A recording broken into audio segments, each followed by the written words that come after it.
ಶಪಥ ಮಾಡ್ತಾ ಇದೀನಿ. ಈಗ 2026 ಅಲ್ಲಿ ನಟ್ಸ್ ನ ತರಿಸ್ತೀವಿ, ಮಾಸ್ ಮಾಡ್ತೀವಿ ಅನ್ನೋ ಡೇ 1 ಸ್ಟಾರ್ಟ್ ಮಾಡುವಾಗ ಡೇ 2 ಮಾಡ್ತೀನಿ ಅಂತಾನೆ ಡೌಟ್ ಇತ್ತು.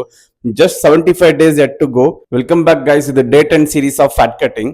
ಕಣ್ ಮುಂದೆ ಸ್ವೀಟ್ಸ್ ಇದೆ, ನಾನು ಅರ್ಧ ಕೆಜಿ ಸ್ವೀಟ್ ತಿನ್ನೋನು ನಾನಲ್ಲ.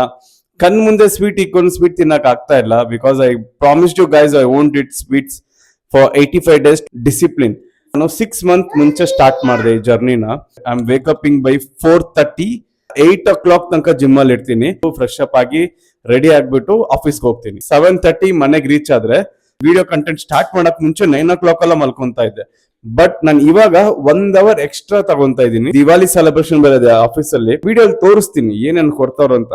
ನನ್ ತಟ್ಟಲ್ಲಿ ಸ್ವೀಟ್ಸ್ ಇದ್ರೂನು ಆ ಸ್ವೀಟ್ಸ್ ನ ಮಾತ್ರ ಬಿಟ್ಟು ನಾನು ಮಿಕ್ಕಿದ್ ನನ್ಗೆ ಏನ್ ಬೇಕು ಹೆಲ್ದಿ ಅದು ಮಾತ್ರ ತಿಂತಾ ಇದ್ದೀನಿ. Just I want complete this 85 days series completely. ನೀವು ಎಷ್ಟು ಫಾಲೋ ಮಾಡ್ಕೊಂಡು ಸಪೋರ್ಟ್ ಮಾಡ್ತಿರೋ ಅದೇ ತರ ನನ್ನ ವಿಡಿಯೋ ರೀಚ್ ಆಗ್ಲಿ ಗೈಸ್. ನಮ್ಮ ಆಫೀಸ್ ದಿವಾಲಿ ಸೆಲೆಬ್ರೇಷನ್ ತೋರ್ಸೋಣ ಅಂತ ಪ್ಲಾನ್ ಮಾಡಿದೀನಿ. ನೋಡೋಣ ಈ ವಿಡಿಯೋಗೆ ಹೆಂಗ್ ರೆಸ್ಪಾನ್ಸ್ ಬರ್ತದೆ ಅಂತ. ಥ್ಯಾಂಕ್ ಯು ಸೊ ಮಚ್ ಪಾಪ, ಟಾಟಾ, ಸಿ ಯು, ಟೇಕ್ ಕೇರ್.